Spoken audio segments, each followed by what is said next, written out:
今天是苹果 iPhone 7全球首发，托朋友买了一台回来，现在给大家看一下。它的手机外观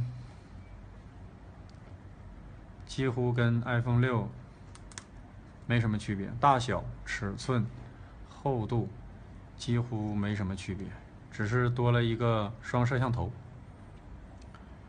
手机里面几乎跟以前一样，没有什么惊喜。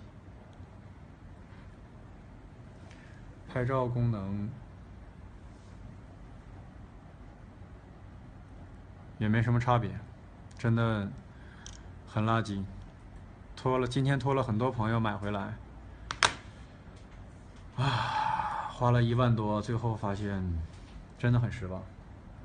拿东西来，决定把它砸掉。这个尺寸不合适，这个不方便。